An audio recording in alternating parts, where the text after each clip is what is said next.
Okay, so this is just a slide that kind of reminds us a little bit about our complexity as it's measured against a speed up of a computer.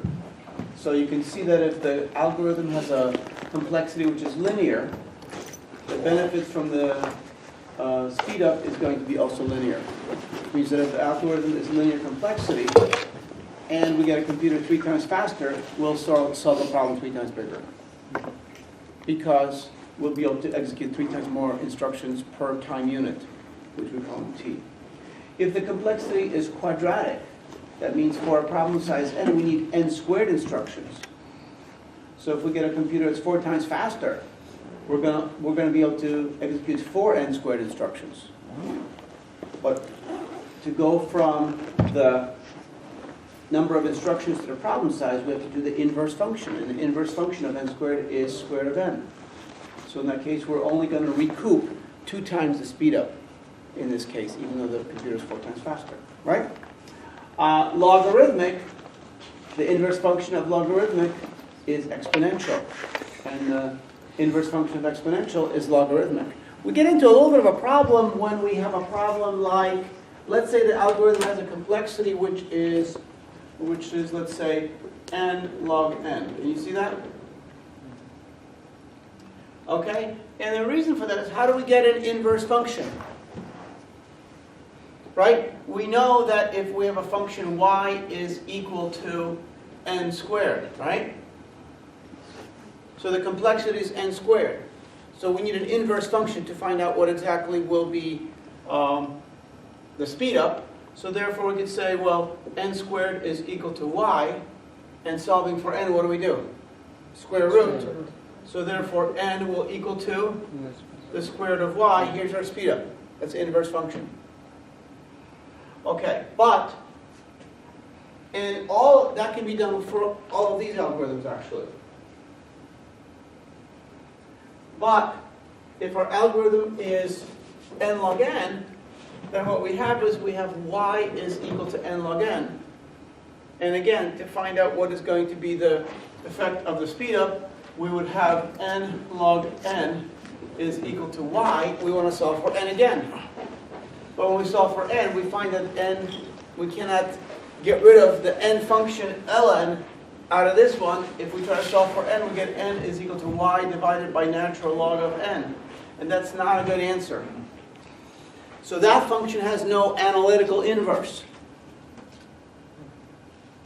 So how would you solve, for example, let's say I have an algorithm which is n log n.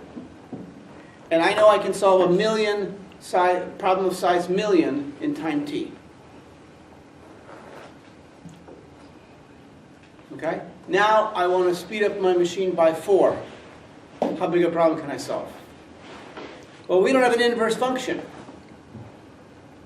But I do know that if I'm going to solve a problem of type of size n, I will be executing how many instructions in a time? N log n. So if I get a computer, it's how much faster? What did I say? What did I say? How much more speeding up? 4 times. 4 times faster, then I will be able to execute how many instructions in the same time unit? 4 n log n. Okay, so now I need to find out what is the value of n. Well, 4 times n log n is going to be 4 times the instruction count as before. So how would I solve that problem? Since I can't do it analytically, how would I solve it? How would you solve it? For y, So you want to solve it for the speed up, or the new problem size, right? Because basically here the new problem size is going to be, to go from old problem size to new problem size after the speed up, you go from this problem size to this problem size, right? So basically we'll increase by 1,000. And n could be anything. As long as the complexity is quadratic, n just goes up by 1,000 for the speed up, or just going to be speed up times n. Okay? So how do we find it? How do we find it out?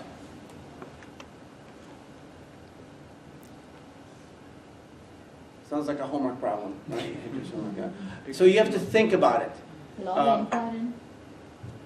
So what you have to do is basically just think logically. Sometimes I give you big numbers to solve.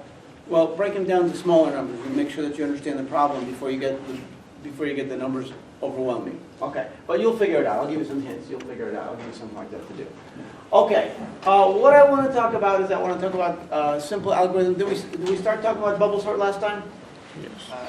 A little bit. We talked about it. How it just basically we were comparing this way. So what we do in this particular slide, we're just going to look at each instruction in the bubble sort.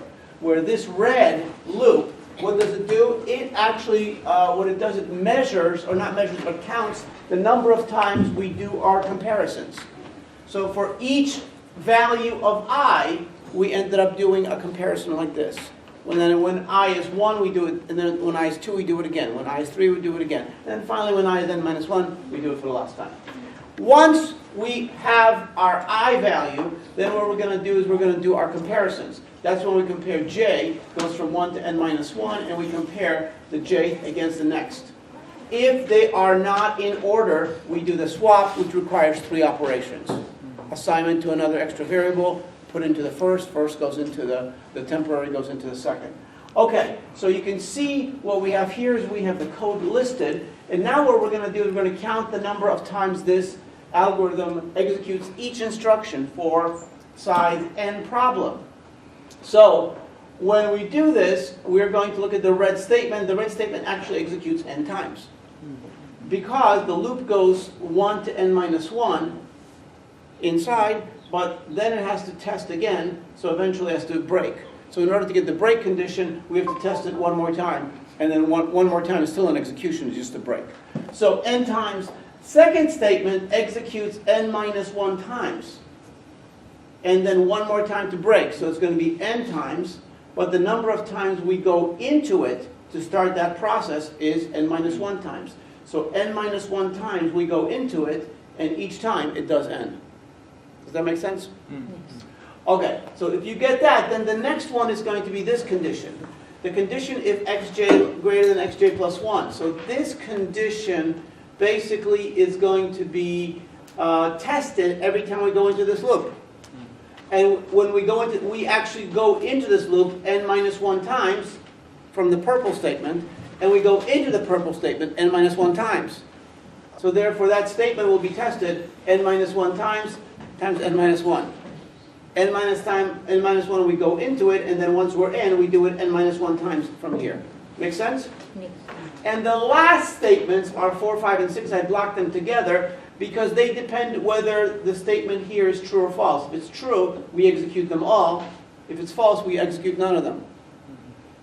So what I did was I basically said each of these statements is going to be executed n minus 1 times n minus 1, which is the same as this one. But then I divided it by 2. And the reason I divided it by 2 is for the following reason. If I'm going to be doing my first pass for the red value of I being 1, I will go through here. Remember, at the end, the biggest value will be at the bottom. And after I do it a second time, I is equal to 2, the 2 biggest values are at the bottom. Which means that when I go for the third time and I start comparing these values, which are already fine, they're never going to switch. So what I'm saying is initially I could have a lot of things messed up. But once I do half of my passes, then half of my comparisons can never be true. Because these elements are already correctly placed. So I'm kind of wasting my time. So what I'm showing you is that I'm saying on basically in the worst case, I will have half the time each of these statements will execute. So then what I'm going to do is I'm going to say the time complexity of this problem is going to be the number of times I execute statement 1, and number 2, and number 3, and then I'm going to multiply this by 3 because there are 3 statements here. Does everybody understand how I set up this complexity? Okay. So once I do that, then it's just a matter of simplifying the algebra, which comes out to 7 over 2n squared, and then we have a linear term, then we have a constant. The term that's the biggest order term is obviously the quadratic term, which is 7 over 2, which is about 3.5 n squared. That tells us when n is equal to 1,000, we're going to execute 3.5 million operations just on this term. But then it'll be reduced by about what? 6.5 thousand, and then we're going to add 2.5.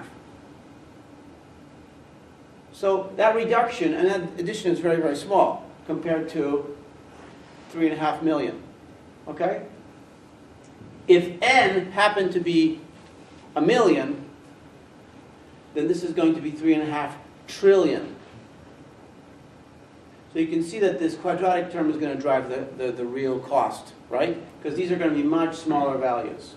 All right, so now this idea of doing this n minus 1 times n minus 1 over 2 in half sort of assumes the worst case. The worst case is that we're going to be basically swapping every element, then every element by 1, every element by 2, every element by 3. Now only half of them. Now less than that. Now none of Now by the time we have this many done, basically it'll be only 1 at most, 2 at most, 3 at most, 4 at most. So on average, we're going to be in that middle area. But why even consider those elements? Because what we can do is we can basically change our code. Instead of j goes from 1 to n minus 1, go to n minus I. And so what we're going to do effectively here is reduce the number of comparisons we're doing whenever we don't have to do a comparison. Because once I do this, one time, the biggest element is at the bottom, there's no need to do that last comparison. And then there's no need to do the last 2 on the third pass, and the last 3 on the fourth pass, and the last 4th on the 5th pass. Get the idea? Mm-hmm. So what we're going to do is we're going to change it to n minus I in here. So I is going to be this value, n minus I. So when I is equal to 1, it's going to be n minus 1. But when I is equal to 2, it's going to be n minus 2. 1 to n minus 2. So we'll compare like this. All the way minus 1, all the way minus 2, all the way minus 3, minus 4, minus both ends here. So now we could have, in the worst case, a swap every single time we compare. Professor? It's possible, yeah. But in if condition, how can we say that we go only 50% of our instruction? Here? Yeah. Okay, because, well, this first one, not the second one, but the first one, right? Mm-hmm. So on the first one, think about it. So this is my n elements in the array, right? Mm-hmm. So let's say the first time I basically everything's swapping. Every single time I swap. Like for imagine, the biggest number starts on top. So it's going to swap. Then it's going to swap. It's going to swap. So I could swap it roughly n times. I know it's n minus 1, but roughly n times. The next time, let's suppose the next biggest number is here. So basically I'm going to have n minus 1 in the first one. Right. That's the worst case, right? Mm-hmm. Next one, the worst case is going to be n minus 2. Next case, the worst is going to be n minus 3. But eventually, when I've done all this, when I have, let's say, for example, only 3 elements left, it's going to be only 2. And then finally 1. So what I have to do is I have to add all these together. I have to take the sum of these numbers. We're going to look at the sum of these numbers. Some of you already know the sum from 1 to n minus 1 of all the integers is going to be n minus 1 times n over 2. Okay? So that's where this number is coming from. That basically the number of swaps, if you take the average of these numbers, it's going to be, if you add up, if you summate all these numbers, you're going to get n times n minus 1 over 2. But then you're going to do what? You're going to take the average of these numbers. And the average of this number is basically divided by n. They cancel, so it's n minus 1 over 2. That's where we get the n minus 1 over 2. Yes? Professor, that becomes the average case, right? For both No, it becomes the worst case. So worst case will be... Because, for example, imagine the data is already sorted. If the data is already sorted and we just start doing this, it'll never be true. So the worst case is you swap every time you compare. That's kind of like the worst case that can happen. You always have to test, but you swap only when the condition is true. So this is the most time you can do statements 4, 5, and 6 basically on half the time you do the test. You do the test this many times, and half the time, because the average of all of these is just going to be n over 2. Or, as in the case here, n minus 1 over 2. Okay? So now by changing this from 1 to n minus 1 and then 1 to n minus I, then we're going to reduce, are swapping each time we do a pass, we do one less comparison. So we do 7, 6, 5, 4, 3, 2, 1. Why only 1? Because everything else has already been sorted. Okay, so that's what happens here. Now when we change our instructions count here, notice this doesn't change. This one change? Let's see. Yeah, of course, that changed it. So this one, of course, is going to be different. So if you look at this, if you look at this one, here, notice the statement basically we said it happens to be n times n minus 1. N times n minus 1. But if we do n minus I, then it happens n times the first time. But the next time it happens n minus 1 times n minus 2. And so basically what happens is we have to add up these numbers again. And when you add up these numbers again, you're going to get n times n plus 1 over 2 minus 1. Why minus 1? Because n times n minus 1 over 2 is the sum from 1 to n. But our sum is from 1 to n minus 1. Okay? So that's why we subtract the 1.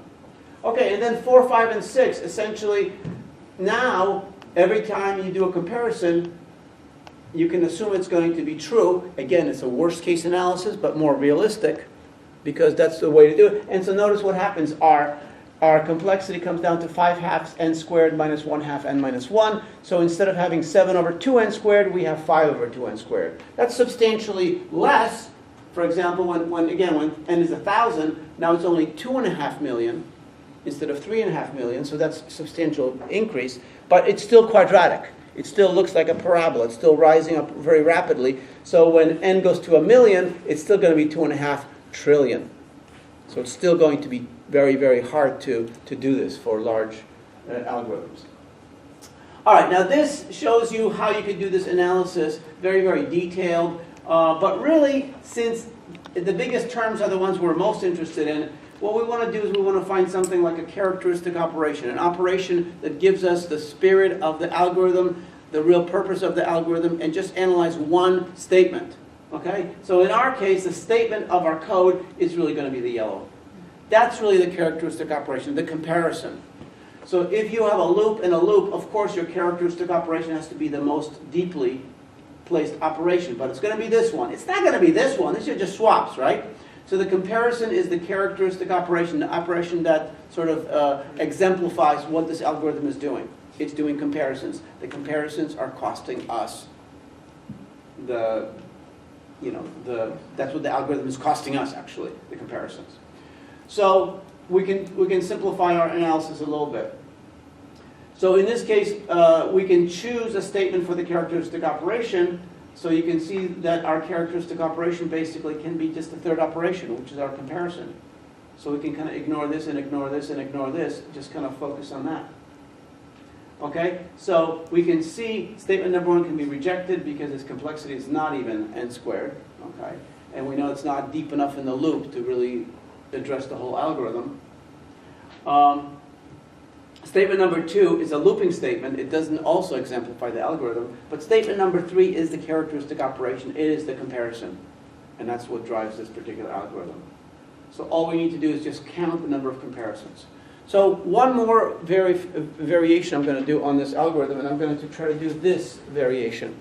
So everybody understands that the number of passes, if you're going to get n elements sorted, you've got to pass n minus 1 times to place n minus 1 elements correctly, and then you're done.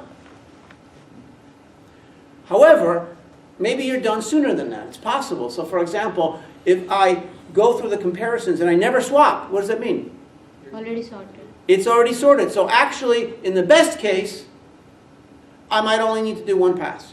I can't do 0 passes because I have no way of knowing if something is out of place or not. But if I do one pass, I may say I never swapped, therefore I'm not going to continue. Or let's say I go once and I swap 2 times. So now I'm going to go for pass number 2. And now I never swap again. So what does it mean? Only Now it's sorted. So I swapped on the first pass, not on the second pass. I'm done. So this algorithm just takes into consideration whether or not you swapped on a pass. So we're going to say the swapping is true initially, pass is 1, while swap is true and pass is less than n minus 1. Then swap is false. Make it false. And then basically do the whole inner loop, I to n minus pass. By the way, it's the same thing as n minus I. I'm just calling it pass instead of I this time. And then I'm saying if I have an element out of place, then do the swap and then set the swap to true. So that means after I finish this pass, I'm going to find out if swap was true, then basically, and the passes still haven't maximized, then you got to do it again. But if swap is false, that means I go through the whole inner loop, which means all the comparisons, and I never have a true here. Since it's initialized to false, it never gets set to true. It's going to stay at false. Therefore, when it comes time to see whether I need to do another pass, swap will be false, the and will be false, I'm done. Does that make sense? So now the question becomes, is this a better complexity? What do you think? Well, it seems like it's a little smarter, right? But let's think about it this way. Here's the difficulty in trying to say that it's definitely better or definitely worse or whatever, or the same, for example. Would you agree that this algorithm, let's consider the worst case. The worst case is that we need all the passes. We need n minus 1 passes. Okay? Let's assume we need n minus 1 passes. Would you agree that this algorithm is actually executing more instructions than the original algorithm? Yes. Yes, and actually in each, remember before we had for I equals 1 to n minus 1 or whatever, and here we have while swap and pass is less than n minus 1. Well, yeah, pass is I. So now instead of having this condition, we have to evaluate this, we have to evaluate this, we have to do the end of this. That's going to take more time. And then every time we swap, instead of doing 3 statements, we're going to do 4 statements. So in the worst case being that we need the maximum number of passes, this algorithm actually is worse. If we only need 1 pass, then this algorithm is better. Because when n is equal to 1,000, we're only going to do 1,000 comparisons. And then we'll never swap, so therefore we're going to be done after 1,000 instead of 1,000,000. So in that case, it's definitely better. So we have a better, we have a worse. The question is not whether it can be better. Yes, it can be better. The question is not whether it can be worse. Yes, it can be worse. We just showed it. The more interesting question is, what do you think is the most interesting question? Is it worth?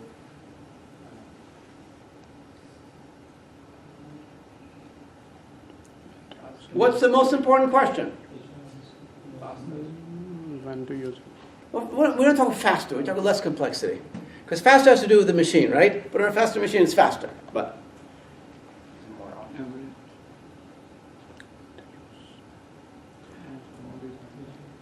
somebody says, okay, I can sell you this television.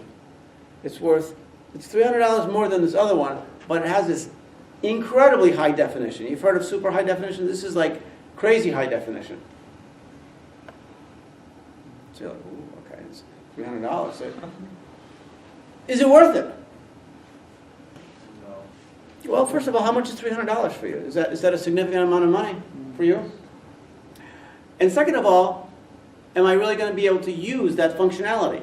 How many programs are going to have that particular resolution that I'm going to be able to get this super crazy high definition, right? What if it's only 1 program out of 500? Is it worth it? Let's say I really want this high definition, but I can't really enjoy it because none of the programs are doing that. Like a 4K video. The 4K definition, a lot of TVs have it, but then you're not really getting it from a lot of good providers. The content is not 4K. So you have something that can be actually utilized. Same idea. So the question is here, when is this worth it? The answer is, it's going to be worth it if this benefit is going to outweigh Because really, quite frankly, this extra stuff here, the swap is false, swap is true multiple times, checking this condition, all this stuff, that stuff is overhead. It's extra cost, overhead. We're paying for that on this algorithm. So this algorithm will be advantageous to us if this overhead is offset by an average savings in most cases. If most of the time we're going to execute fewer instructions even though we have a higher overhead, then this algorithm is better. But if it's not, then this algorithm might not be better. It might actually be worse. How? It might actually be worse in the worst case. It might actually be worse in the average case. Whatever that is. Well, what is the average case? What's another word for average case? What does average case mean? When the data is almost sorted. No. Well, I'm not going to say no. I'm not even going to say no. I do want you to think about something. So that's a really good point that you have. If the data is almost sorted. It just happens that the bubble sort algorithm, you can see that if the data is sorted, we're done.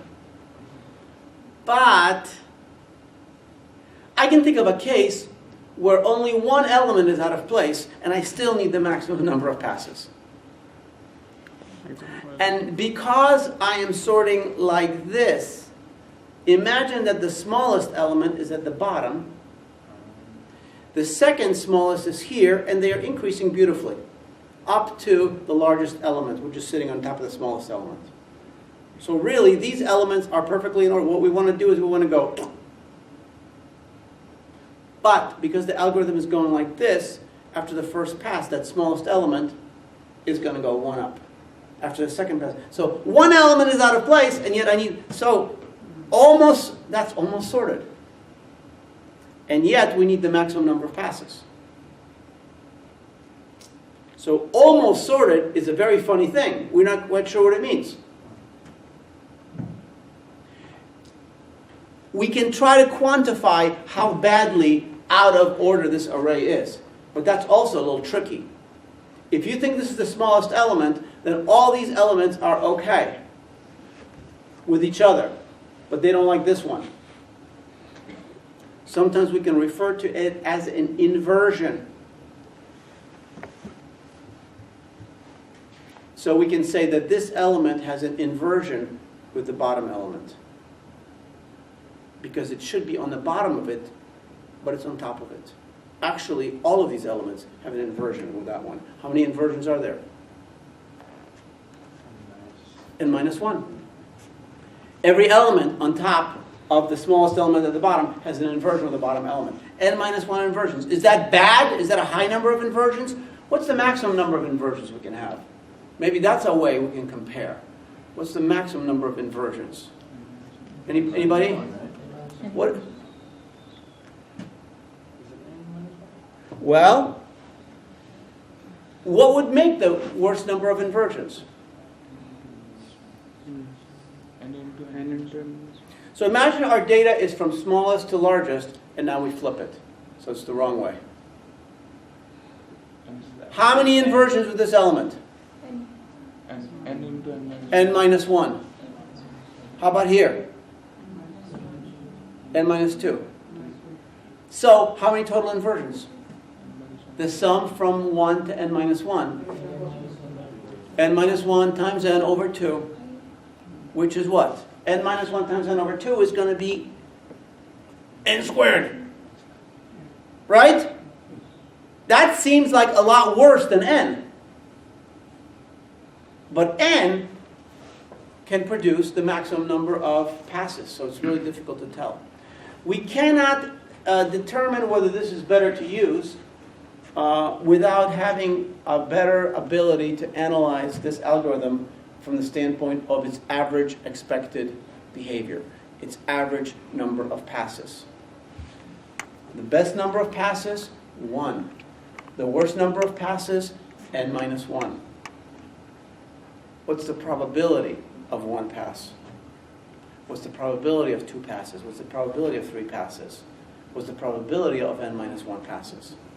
If we knew those probabilities, then we could compute the probability of each of those scenarios times the amount of instructions each of those scenarios produce to get the average number of Passes. average number of what? Combined. Instructions, total instructions.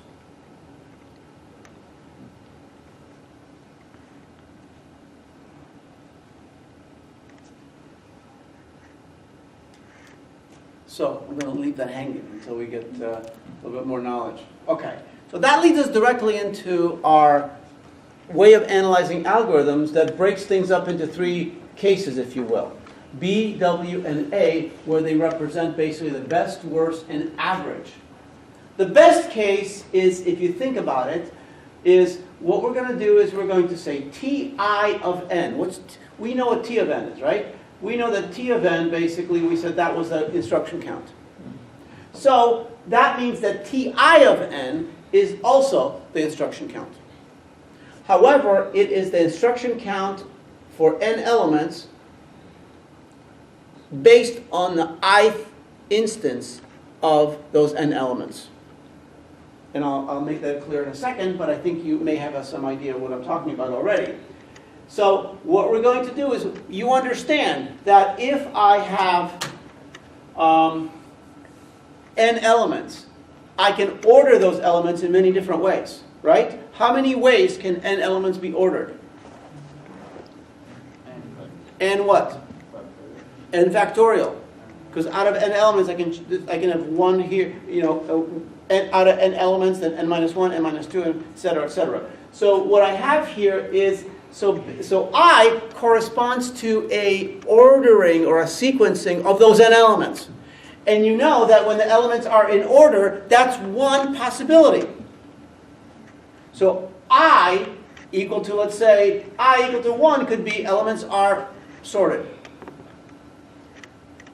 Therefore, it's going to require one pass. There are going to be a lot of different permutations and orderings that will go into T2, that will require 2. There will be many permutations of n elements that will require 3 and 4 and 5, all the way up to n minus 1. So in this case, I am saying the number of ways that we can arrange those n elements is going to equal to k. So k will be the number, and I'll make clear that you understand what k is. I don't want k to be a factorial at all. And then here's the reason why. How many ways can I order 10 elements? 10 factorial. 10 factorial happens to be 3.6 million, something like that. 10 factorial is over 3.6 million, right? Okay, now, if I have 10 elements, and I'm going to use my bubble sort algorithm on it, what is the minimum number of passes? 1. What is the maximum number of passes? Passes.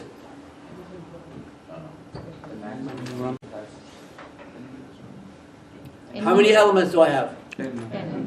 N elements. 9. Okay, suppose I have 10 elements. Remember, I'm going with 10 now. So if I have 10 elements, what's the minimum number of passes? 1. 1. What's the maximum number of passes? 9. 9. Okay, so imagine I have little buckets, little cups. 1, 2, 3, 4, 5, 6, 7, 8, 9. Now I have these 10 numbers, but they can be in 3.6 million orders. Each of those orders, which is 10 factorial, will go into one of those buckets. Do you understand what I'm saying? And the reason is because for every permutation, when I analyze it, I will realize that after 3 passes, this is sorted. So it goes into the 3 bucket. This one is in order, it goes into the 1 bucket. This one's got the bad one, it's going to go into the 9, 8, 7, 9. See what I'm saying? So 3.6 million orders are going to go into 9 different possible, what I call, classes. Okay? And so K really represents instances or classes of the problem.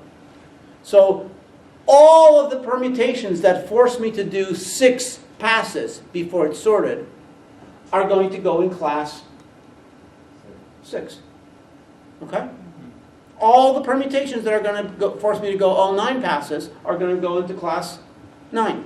So what I'm going to do is I'm going to look at all of the classes, and I'm going to pick the minimum of the classes for a problem size n, and I'm going to pick that I value that minimizes it.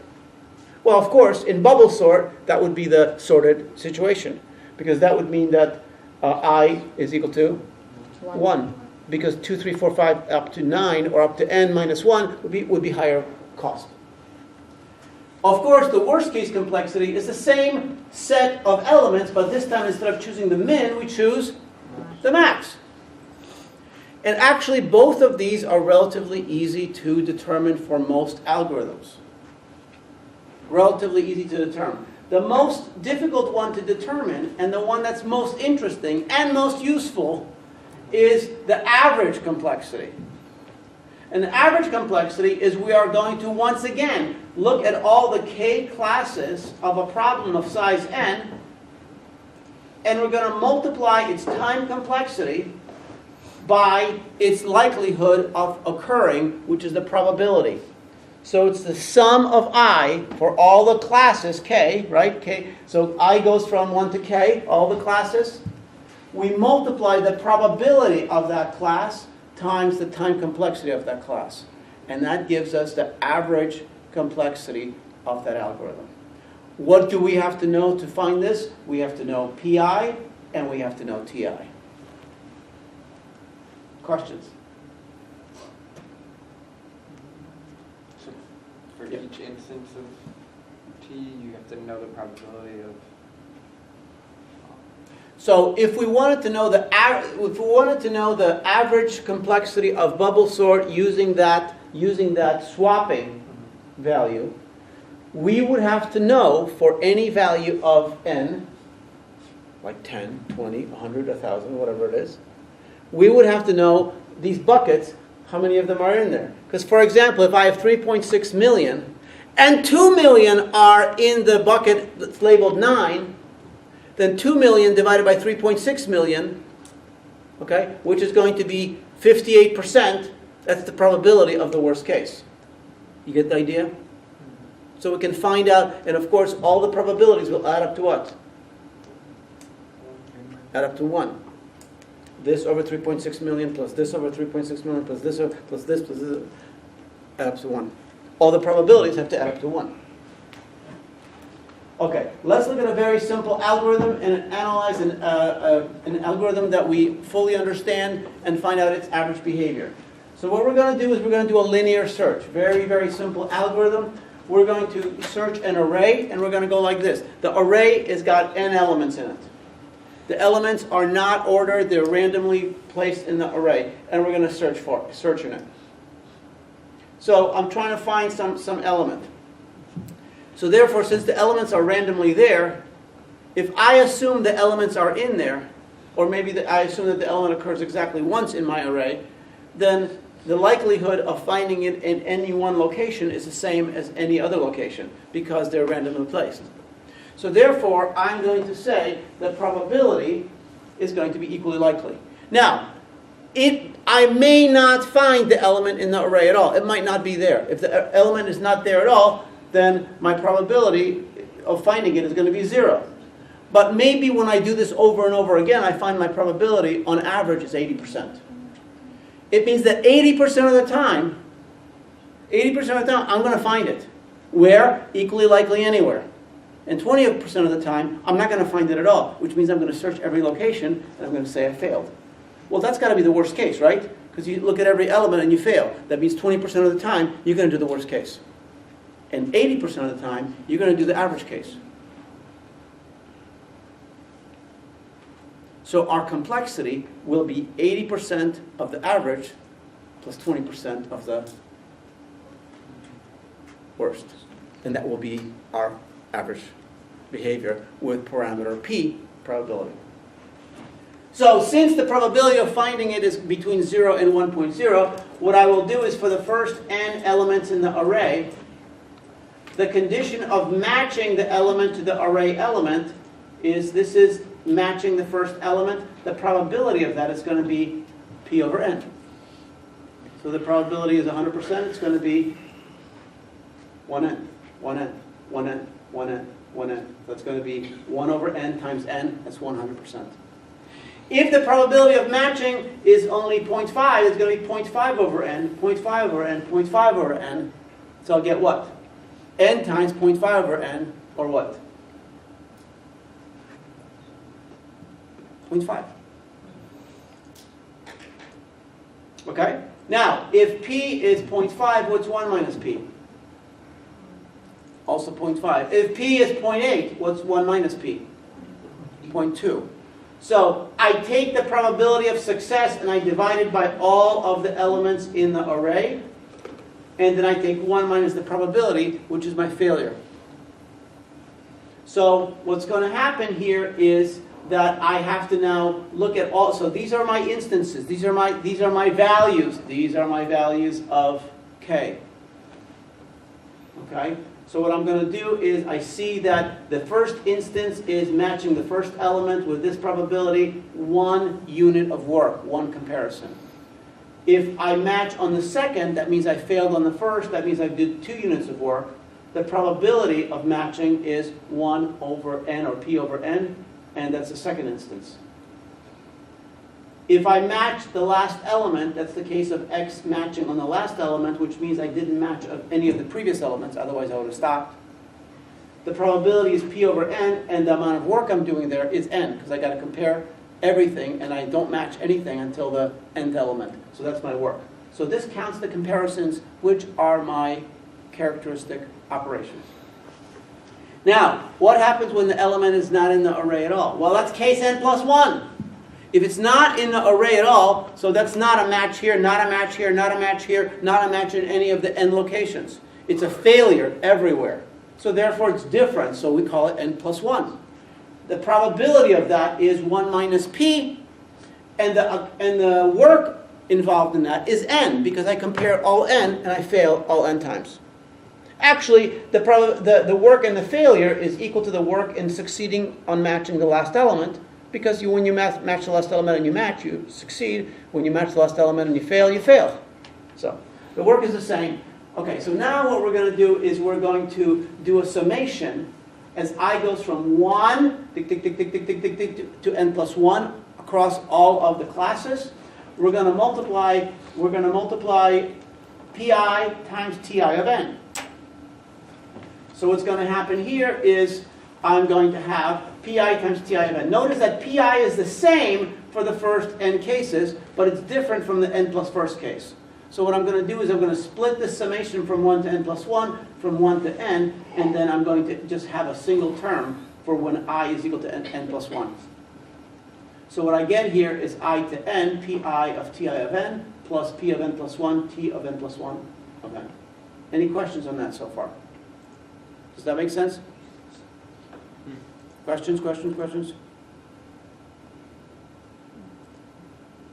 So now, for the first n cases, notice that p of n is always p over n. So I'm going to put p over n here.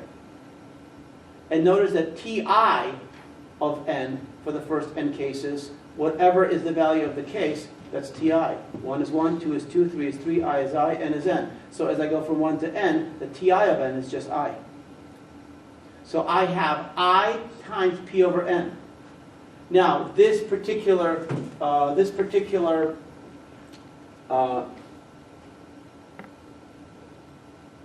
okay, so that's going to be this term right here. Now, does everybody understand what this is all about?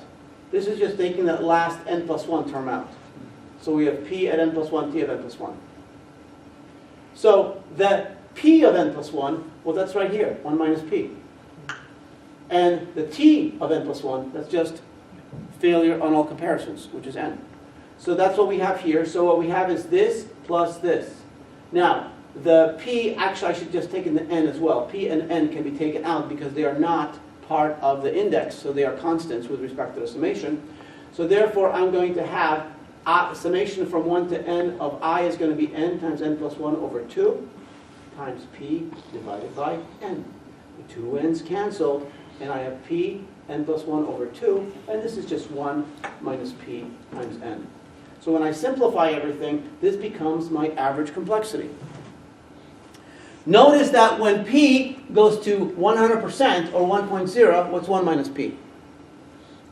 0. So if the probability of matching the element is certain, then the complexity is what? If the probability of matching the element is certain, then the average complexity is n plus 1 over 2.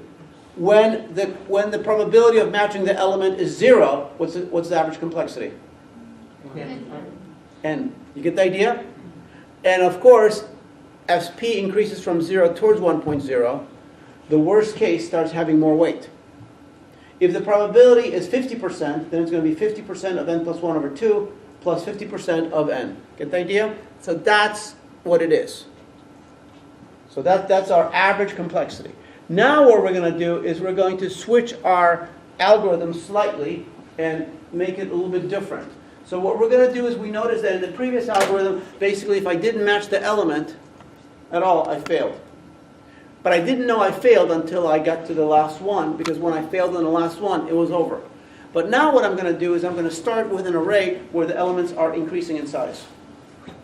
So they're getting bigger. So smaller elements and then bigger, bigger, bigger to the maximum element. So let's say I'm comparing here, I'm looking for a 25 and I'm comparing a 23. It's not a match. So I go to the next one. But the next one is a 30. Well, it's not a match, and I can also stop because they're increasing. So if 25, I'm looking for 25 and I see a 30, the elements are increasing, so I can stop. All right? So because I can stop,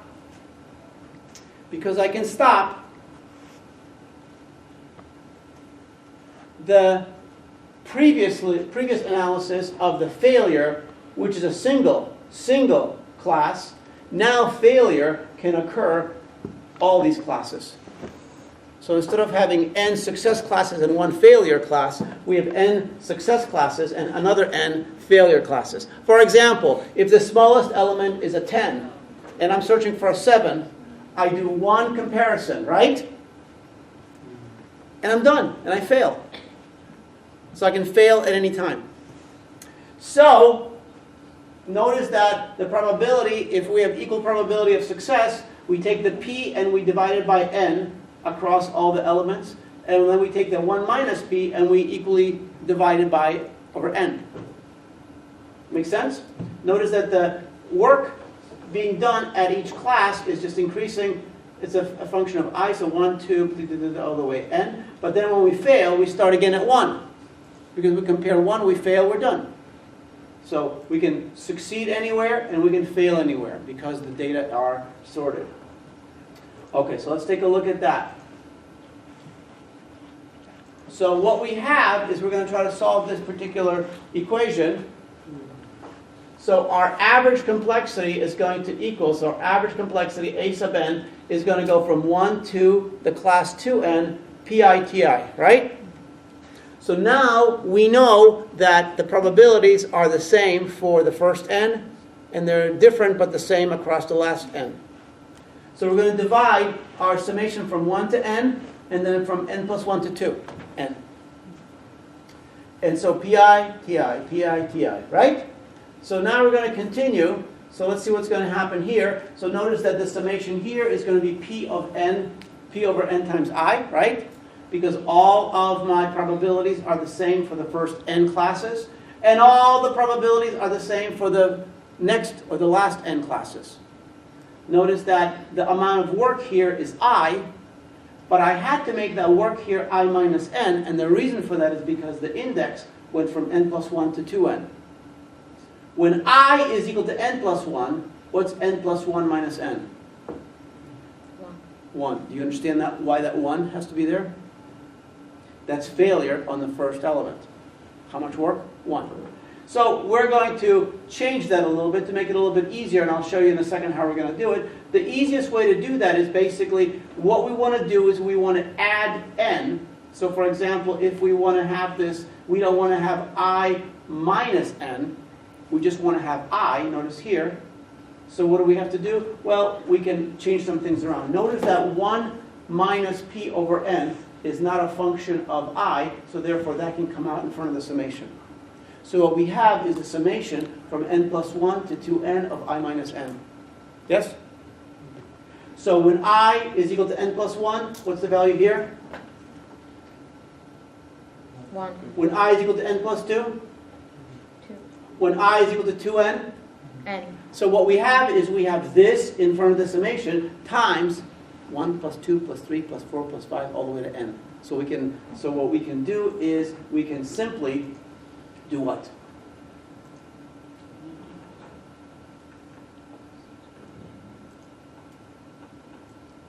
We can subtract an n from the lower index, subtract an n from the upper index, and add an n to our term. And that balances things out. If your index goes down by 1, then you have to increase it by 1 here. If it goes up by 1, you got to decrease where you're using it. So balance out so the terms are the same. So you can see what's going to happen here. So P over n comes out. This is going to be P over n times n plus 1 over 2. This is going to be 1 minus P over n. And then we're going to switch the summation by simply subtracting an n, subtracting an n, and then adding an n. So decrease the index, and then increase its usage to balance it. And of course, this is going to be n times n plus 1 over 2. So we finish with the result here, which is going to be P times n plus 1 over 2 plus 1 minus P n plus 1 over 2. When we add this together, we find that the P disappears from our equation, and we end up with n plus 1 over 2. Okay? We end up with n plus 1 over 2. What does that mean? It means that our average complexity is n plus 1 over 2. When? Always. Regardless of whether the element is found or whether the element is not found. Now, if you look at this probability and you compare it against the previous one, when are they the same? Hmm? Say again? When the number is present. A little louder, please. When the number is present in the list. Yes. So these two algorithms actually have the same complexity as long as P in the first one is equal to 1.0. But as soon as P is less than 1.0, this is going to be better. Now, we need a quantitative way of comparing our algorithms together. So what we're going to do is we're going to try to determine when one algorithm is better than another. And we can say the algorithm is a better algorithm if its complexity is less than the other complexity. So therefore, we'll call the first algorithm A with unordered n. The data is randomly placed. And with this one here, A with early stop, it's ordered so we can stop anytime on failure or success. So what we have here is this is our original complexity. And we want to find out when is early stop better. Well, early stop is better when it's less than the other one. So we have to set up the inequality based upon the question. If I said when is unordered better, then I would have to have a less than here. You understand that? If I wanted to find out when are they equal, I would have to have an equal sign here. So I choose the operator based upon the question. So the question is, when is early stop better? It's better when it's less than this one. And of course, so that means that this is better when this expression is less than that expression. I do a little bit of algebra here, and I get n plus 1 over 2. Notice what I do here. And then I continue simplifying this side. I continue simplifying this side. I continue simplifying that side. I continue with this, and notice that now, to solve for P, so far I've been just adding and subtracting. In order to solve for P, I have to divide by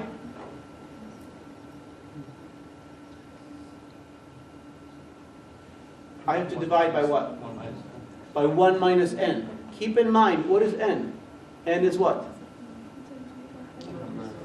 N is the problem size. N is the problem size. How big is the problem size for our interest? Do we care about tiny problems or big problems? Big problems. So therefore we assume n is a large positive number. When n is a large positive number, 1 minus n is negative. And when we divide by a negative on an inequality, guess what happens to the inequality?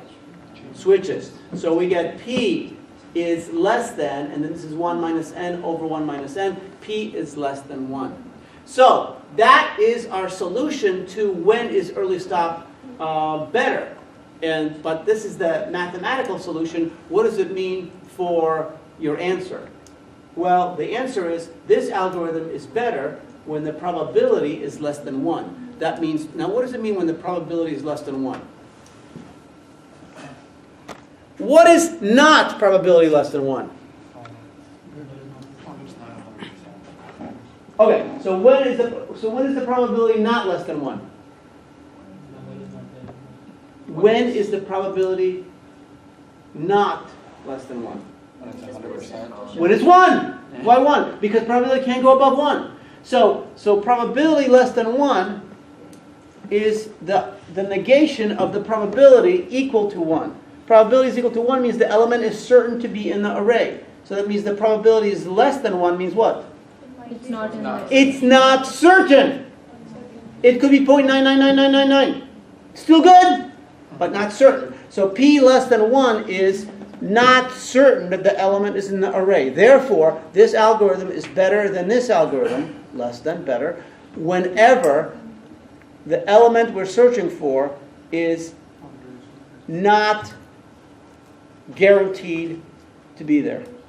If its likelihood of being there is less than certain, if it's less than 100%, or if it might not be there. Okay? Now, if I asked a different question, I said, when is this one? When is this algorithm better than this one? Then I would start with the less than sign in the opposite direction, right? And it would continue looking just like that until I divided here. And when I divided here, it would flip to what? To greater. And so the mathematical result would be this algorithm is less than this one when p is greater than 1. When is probability greater than 1? When is the probability greater than 1? Never. Never. So that's the mathematical answer, and then the answer for a full credit on the test is it's never better, because probability cannot be more than 1. And then the last question is, if I ask, when are these two algorithms equivalent?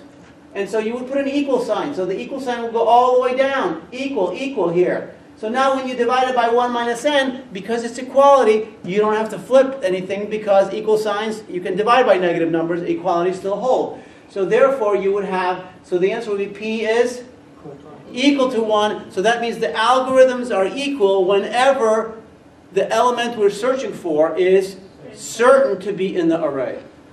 They behave the same on average when the element we're searching for is guaranteed to be there or is there. Does that make sense?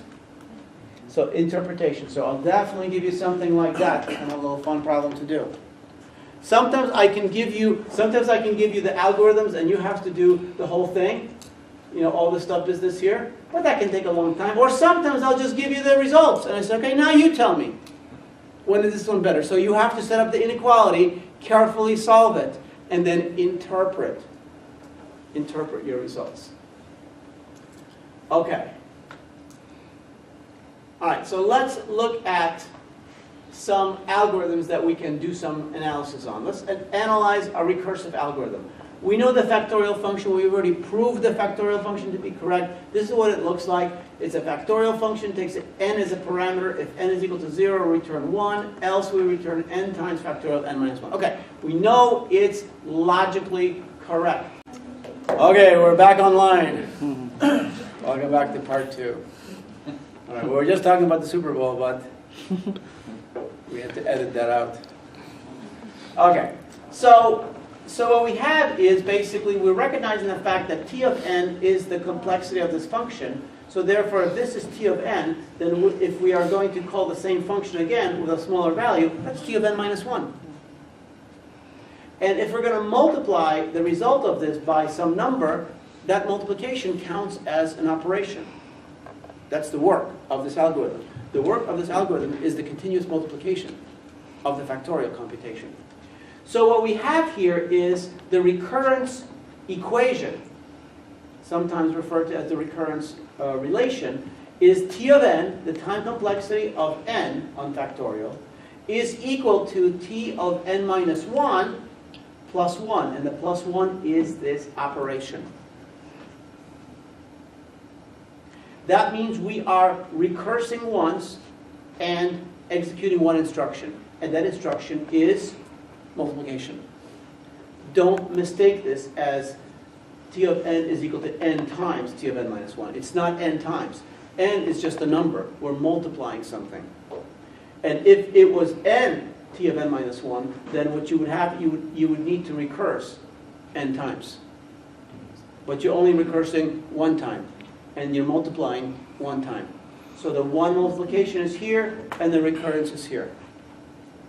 Now, this is the general recurrence for the case where we don't go to the basis. The basis or the base case is if we happen to get a value which does not require recursion, n equal to 0, we just return 1. So the non-recurrent cost of this function, when we hit the base case, is T of 0 is equal to 1. We're going to count this as one operation. What operation is that? Return. Return is an operation. So therefore, T of 0 is equal to 1 on the base case, but in general, T of n is T of n minus 1 plus 1 operation for all other cases.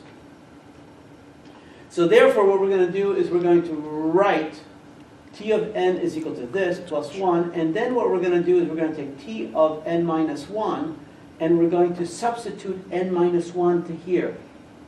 Because n could be anything, so it could be n minus 1. So if n is n minus 1, it's n minus 1. And this is n minus 1, minus 1, n minus 2, plus 1.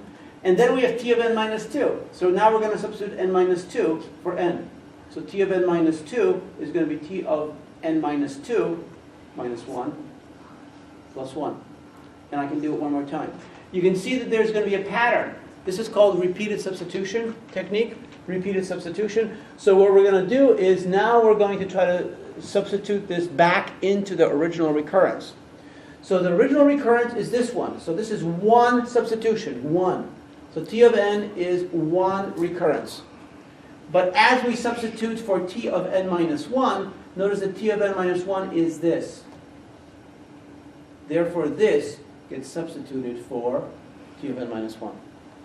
And as we do this, now we can substitute for T of n minus 2, and T of n minus 2 is this. So we substitute that for T of n minus 2. That's substituted for that.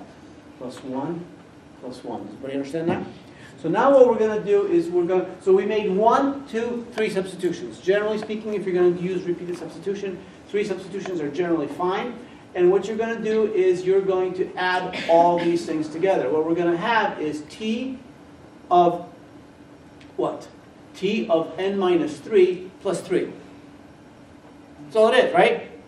Now, how many substitutions? 1, 2, 3. So T of n minus 3 plus 3 tells me that if I did this 4 times, 5 times, 6 times, 7 times, I times, it would be T of n minus I plus I. Does that make sense?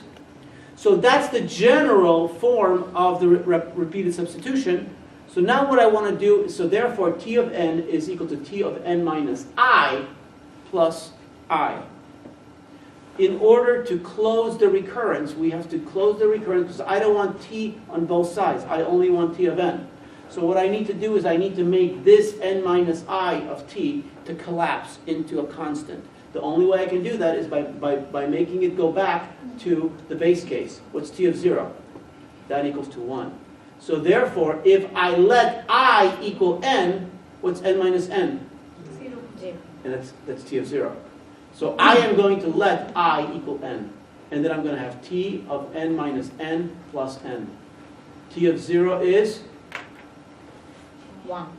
Plus n is n plus 1. So what we did is we took the recurrence, we did 3 substitutions, we generalized it, we made a substitution of any legal value in there because I could be anything. I could be any positive value, right? It's just going to be how many times you're going to do it. So therefore we substitute back in and we have the closed form of T of n is equal to n plus 1. That tells us that factorial is a linear function. Its complexity is linear. It's just n to the first power. Okay? Now, how many people are familiar with the famous Tower of Hanoi problem? Tower of Hanoi. How many people don't know where Hanoi is? How many people don't know what a tower is? Just kidding. All right, so, so Tower of Hanoi is a very nice problem. I will draw you the basic idea of this problem, what it looks like here on the left side of the board. So what we have is we have these three towers, all right? Okay, sometimes people call them ABC. I don't know. Okay, so three towers, and the idea is that we want to solve this problem, and the problem is as such. So what you're supposed to do is you're supposed to take a disk from one of those towers, from Tower A, and you want to move it onto Tower C. Now, so very easy to solve. You just take it, you know. Notice I have to lift it high, I can't go across the tower. So lift it up, drive it across, set it down. How many steps? One. Okay, so now I'm going to make the problem a little bit more difficult. We're going to add two disks to our problem. And when we add two disks, then I'll tell you a little bit more of the rules. There are some special rules. Notice how this is a bigger disk, smaller disk. You can move one disk at a, you can't just say, hey, I'll just pick up two disks and move. That's not the problem. The problem is you have to move one disk at a time. So you're only allowed to move one, which means, by the way, this one, because there's nothing else to do. Now, if you take this one and you put it on B, you cannot put this one on top of it because the disks have to be, you cannot have a bigger and a smaller. So the disks have to be bigger and then smaller on top of them. Okay, so in order to solve the problem, what I'm going to do is I'm going to go from A to B, which takes care of this disk out of the way of this one going all the way to C. Then I can take this B and stick it on top of the C. And how many steps did I take? Move, 2, 3. So with one disk, I was able to do it with one moves. And with two disks, I was able to do it with 3. So now if I go to 3 disks, this is the last one I'm actually going to show you before I start making some recursive arguments, is if I have 3 of them, what I'm going to do is I'm going to put this little guy on C, the middle guy on B, and the little guy on B. How many moves was that? 3. So it took me 3 moves to get rid of the n-1 disks above the base onto B. Don't want them on C because C is where I want the big one to go. So now what I'm going to do is I'm going to move the big one from here to C. And now what I'm going to do is I'm going to pretend that A and B are switched. So you know that the disks are here, the 2 disks are here, right? But now I'm going to put them over here. Now we all know that I can move 2 disks onto C. And since the biggest one doesn't cause any problems because it's the biggest, so you can put anything on top of it, right? None of these disks are bigger, so it's just laying there. So what I can do is I can move these 2, which I moved, I swapped the pegs here, the towers. How many moves will it take me to move those remaining 2? 3. It will take 3 moves. So what I'll do is I'll do like this. Boom. Boom. So how many moves did it take? Well, it took 3 moves to move them off, 1 move for the big one, and then 3 moves to move them on. So it's going to be 7. Now, if I go to 4, then I'm going to start thinking about it this way. 9. So I know that if I have 4 disks, then I have 3 on top. So I know that I can move 3 in 7 moves. So if I can move 3 in 7 moves onto C, I can certainly move 3 with 7 moves onto B, treating C as B. You with me? So therefore, it will take me 7 moves to move these 3 onto B. It'll make 1 move to make the big one, and then it'll take 7 more moves to move those 3 back onto C. Again, you can think of this as swapping these towers if you want to. So 4 is going to be what? 15. 15. So it looks like if I have n of them, notice that this is almost 4, almost 8, almost 16. 2. It looks like it's going to be 2 to the power of this. Minus Minus 1. Okay, minus 1. So it's going to be 2 No. to the n minus 1. So that's what it looks like. That's the recurrence. And so let's take a look, see if we can do this by substitution. So the algorithm is like this. If you have n disks to move from the from to the to using the auxiliary, ABC, from to auxiliary, then move n minus 1 from the from to the auxiliary using the to, move the big one from this one to this one, and then move back from the auxiliary onto 2 using the from as an auxiliary. It's kind of what we did, right? So therefore, what we have here is, if this algorithm says if t is equal to 0, we don't do anything, because basically this algorithm only does something if the number of disks is more than 0. If the number of disks is 0, you only move 0 from here, I'm done. So if you have more than 0, like 1, 2, 3, 4, 5, like we did over here, or 10, then what you're going to do is t of 0 is going to be 0. That's our basis case. That's our base case or basis case. But if you're going to move more than 0, then what you're going to do is clearly you're recursing with not n but n minus 1, not once but twice. So we have t of n minus 1 for this line, t of n minus 1 for that line, and that's a single statement, single piece of work that we're doing, which is the moving of the disk or writing their instruction how to move the disk. So that's the 1. So since this is the same as this, it's going to be 2 times t of n minus 1 plus 1. So now what we're going to do is we're going to do repeated substitution. And again, what we're going to do is we're going to say t of n is this. That's from the recurrence. And then we're going to substitute n minus 1 for n. Very, very easy. So this is n minus 1 minus 1. Substitute n minus 2 for n minus 2 minus 1, etc. And so now what we're going to do is we are going to try to simplify this from the recurrent case and bring it into a closed form. So this is the original, and now t of n minus 1 gets substituted with this bracket. So this bracket is the definition of t of n minus 1. Notice this 2 stays out front. This is a substitution. This 1 stays out here. Then we're going to go inside this first set of parentheses and replace only the t of n minus 2 with its definition, which is going to be 2 times t of n minus 3 plus 1, and now we have the inner. So now we have to do a little bit of multiplying, because notice that we cannot just simply take away the parentheses or the brackets, because we have to find out what's going on in terms of our multiplications. So as we start multiplying them, you can see here, you're going to get 2 squared t of n minus 3 plus 2 to the 1, and then we're going to multiply by 2 again, so it's going to be 2 cubed plus 2 squared plus 2 plus 1, which is 2 to the 0. So you're going to see a pattern emerging. And the pattern is going to start looking like this, then it's going to start looking like this. So this is 2 times 2 squared, distribute again, 2 cubed, 2 to the second, 2 to the first, and this is outside the bracket, so it's going to be just 1, which is 2 to the 0. So after 1, 2, 3 substitutions, then simplifying, after 3 substitutions, we get 2 to the third times t to the minus 3 plus 2 squared, 2 to the 1, 2 to the 0. So we did 3 substitutions, 3 substitutions. So you can see that 3 is appearing exactly here. So if I do this I times, how many will this go to? I. And if I do this I times, what will this 3 go to? And when I do this 3 times, what will this go to? I minus 1.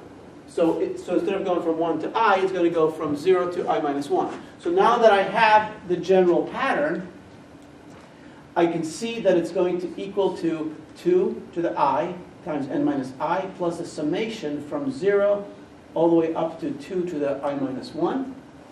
And so what we get is that we get this value here, and then now our job, in order to make this recurrence solved, we need to substitute into here something that's going to make this recurrence disappear or go to a constant of some type. So we know that t of 0 is equal to 0. So therefore, in order to have t of 0, I has to be equal to n. So we apply I is equal to n, which makes this t of 0, which is 2 to the n, t of 0, but that's just 0. This is going to be 2 to the n minus 1, n minus 2, all the way down to 2 to the 0. So we have the summation of this. The summation of this is nothing more than the summation of a geometrical sequence. And the geometrical sequence is going to be solved by this formula.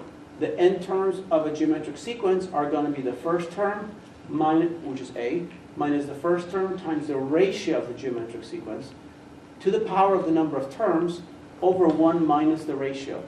So what are the values here? It's going to be 1. What are the terms? 1. When I is 0, this is 1. What's next? 1, 2, 4, 8, 16, and the last one is 2 to the n minus 1. So the number of terms is equal to n, because the number of terms starts at 0, maximizes at n minus 1, so there's n terms. The first term is 1, so a is equal to 1, and the ratio is, what's the ratio from each term to the next term? 2. 2, yeah, because we get 1, 2, 4, 8, 16, so they're doubling, so the ratio is 2. So we're going to solve it by saying 1 minus 1 times 2 to the number of terms, which is n, over 1 minus 2. And of course, we can multiply this by negative 1 over negative 1, and that gives us 2 to the n minus 1, which, by the way, what we got there. So this is showing you how we can, you can't always do it nicely like this, but you can always do it by, you can often solve recurrent complexities by doing this type of analysis.